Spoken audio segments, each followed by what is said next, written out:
its key trends in the food and grocery segment, what are the key food categories, and what and where are the opportunities in the high potential of packaged foods, what direction and strategy should we explore?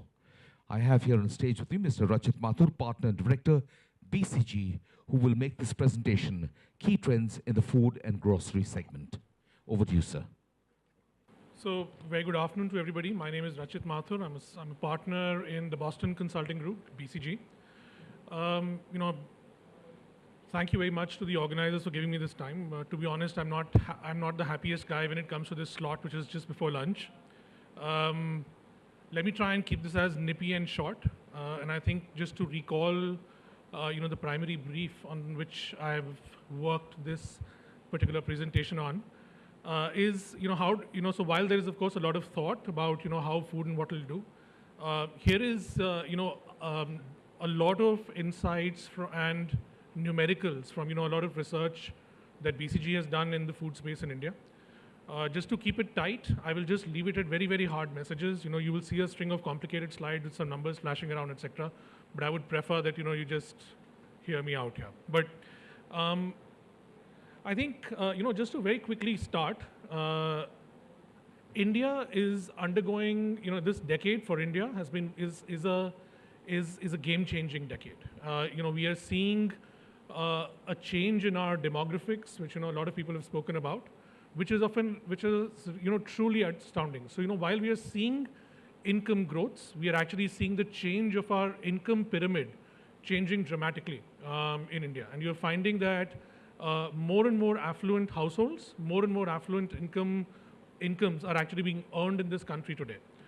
This is driving, a very, very interesting phenomenon. And just to make this live for you, a baby born in India today versus his or her grandfather, grandmother, on same prices basis, consumes 20 times more today.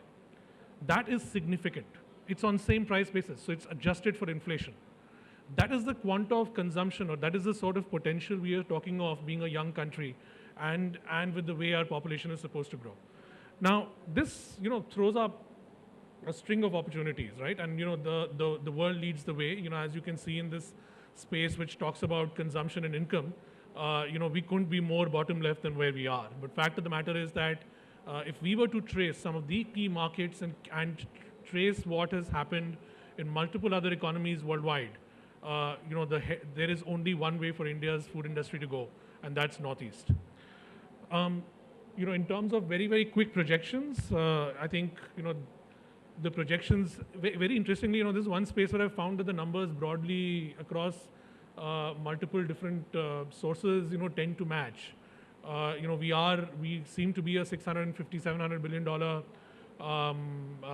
potential in 2020. We are at anyway about 25 lakh crores today. But I think more than these numbers, I think what's important is to understand how structural are the drivers of this growth. And our research actually suggests that I spoke about the income growth, but there are three other very important factors which are driving this. There is one which is around urbanization. The urban cities, the migration movement to urban cities, and the urban ways of living actually drive consumption. Let me make this live for you. Yesteryear's large household, one soap, 3 different families, using it. Today, it's 3 different households, it's 3 different soaps. So it actually, a form of urbanization and nuclearization actually ends up driving consumption growth, even though it might not be as specific to per capita consumption, but it actually is a overall household consumption driver. And another clearly important factor that we've seen is, how the workforce and, the moment you've got more value creators, it's automatically driving the next generation of value creation, which is then converting into spend. Interestingly, as you look at India, you trace the last decade or the last couple of decades, and it's quite interesting to see that while our incomes have actually gone up at the rate at which they have, our saving rates have broadly stayed the same, which means that the translation into some form of spending is there. I'm sure quarterly consumer indices, etc., don't show this, and this is clearly, but am I saying that next quarter is great or the next 2 quarters is great? Absolutely not. These journeys will swing, but I think the seeds of fundamentally changing our consuming patterns and the nature and shape of the consumption curves in India are going to change over this decade. Another piece of pretty interesting research that we had actually seen was to say that um, does this have a bearing on categories being consumed? And it's quite interesting to see that in India, households of different income status actually spend similar percentages across categories. So even a household, which is earning, less than $3,000, is spending a very similar percentage on dairy and dairy products in India as a very, very affluent household. And it's quite interesting to see that, hence, which basically shows that our consumption and dietary habits are actually way more rooted than what we may believe that they change on. So even though, the economic affluence changes and there is what you would say as the component of fashion food which does come in, but that is still not significant enough, which is changing, our core of being Indian and consuming what is very Indian.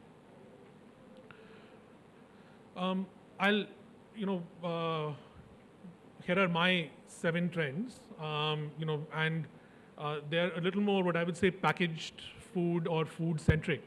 I will back this up with a lot of information, but just to keep this very short and simple, as you size India's growth and where does this growth from a size point of view come, it's very interesting to see that tier 2 cities and below are actually going to be a fairly significant contributor to India's growth.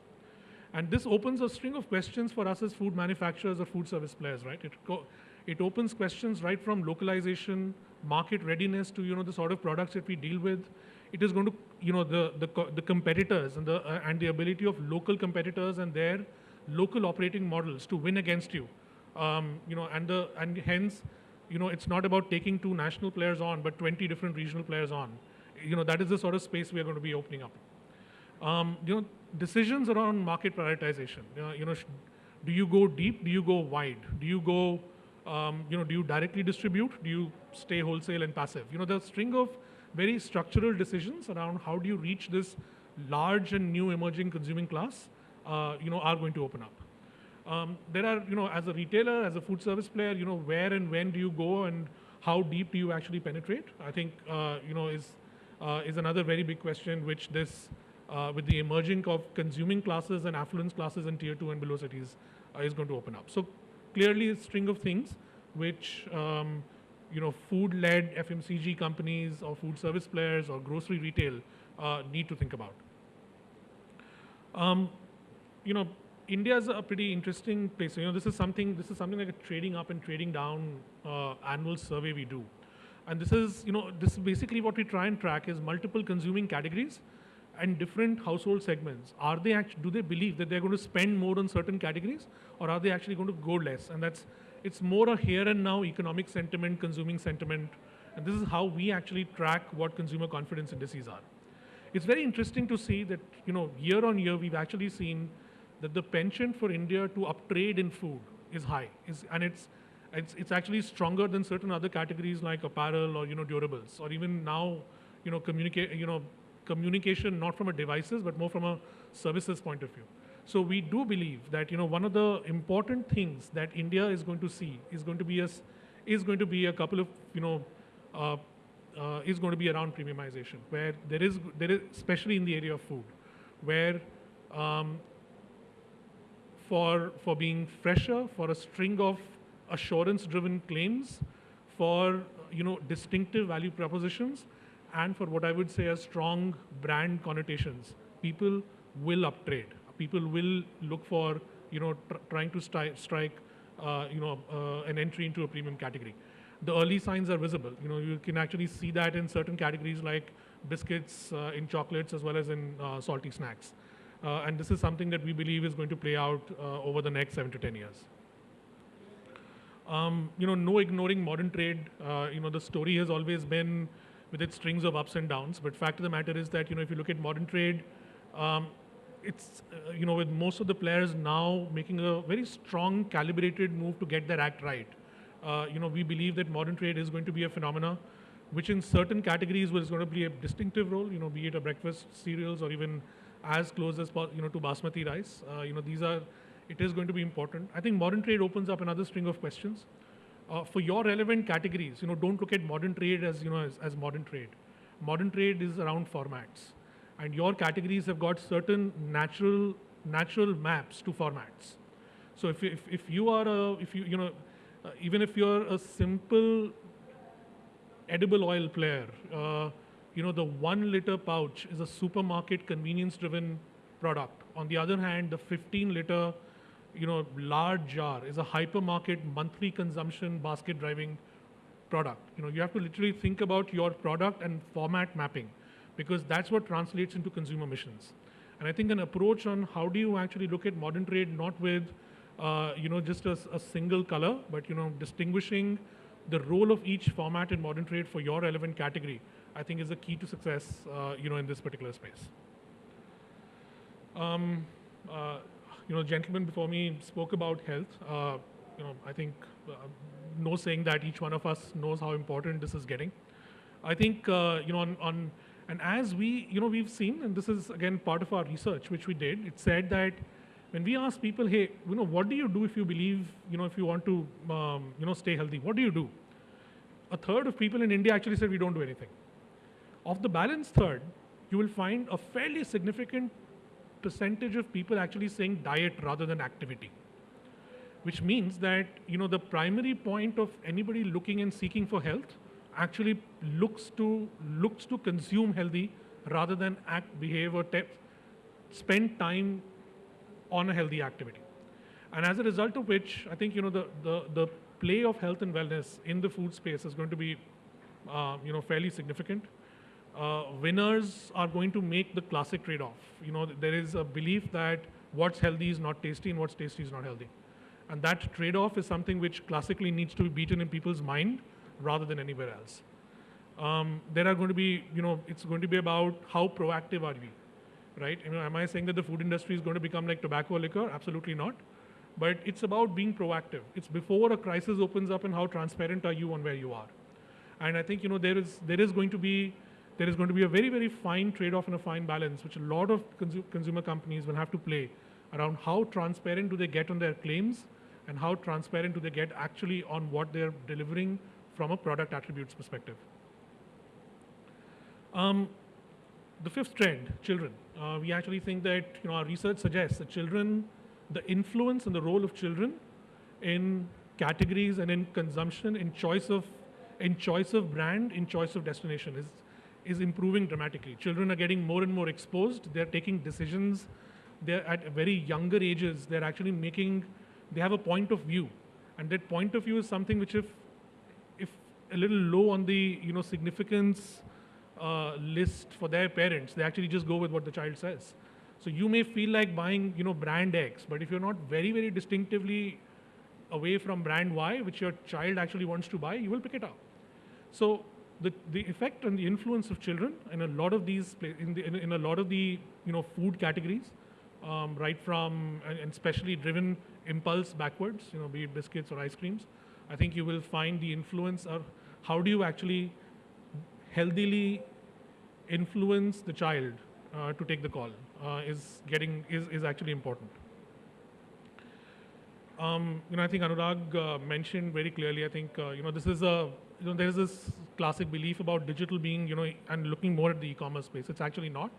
Very clearly, it's much more about engagement. It's not about can I sell online and what's the commerce or what's the value about it. There are of course certain categories. If you could look at health and wellness categories, especially on the food space, nutraceuticals and so on, we believe that they could e-commerce could be 10-15% of the market, right? But in the classic categories, large, mass, well distributed, high penetration categories, we don't expect that the channel is going to be significantly large from a sales point of view. Having said that, the influence is the primary thing here, because consumers today are influenced online, and that decision that they're taking online or that they're getting influenced by is a behavior offline. So I think the one most important thing to do is to not think about digital as a selling channel, but it's primarily an engagement and a marketing driven channel.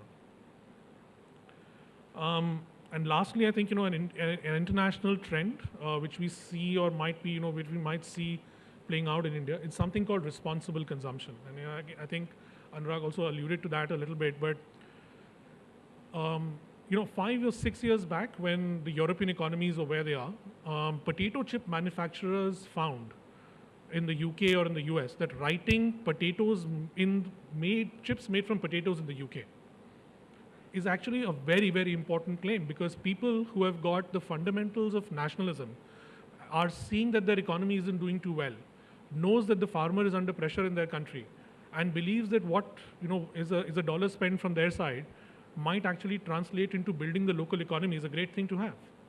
And what you actually find that some of these, this is nothing but a manifestation of responsible consumption.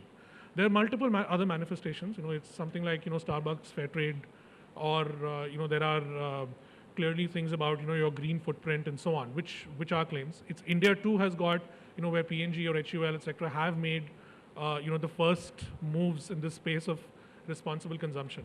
But I think the interesting thing to see on responsible consumption and how it has played out internationally is that it provides a very good opportunity where what you call as the classic leading A brand game can be broken by second order players or by retailers.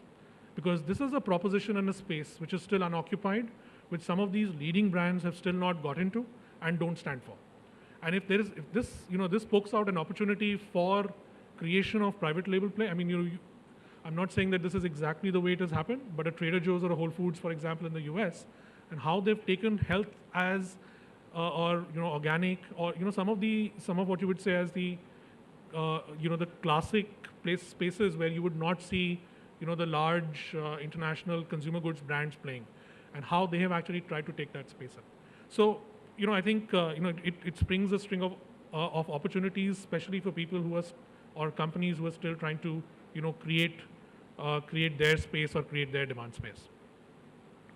Very broadly, and just to keep to time, I think that's what I had. Happy to engage on any questions right now or later. But I think to sum it up, food, great opportunity. We expect it to continue to grow in India. I think there are a specific set of consumer demographics-driven trends which have got fairly tangible implications when it comes to making a choice on the demand space and where to play. I think it makes clearly a string of choices on where and how to win, because I think over the next 10 years we will see shuffles, especially in where the incumbents fail to read some of these larger trends. Thank you.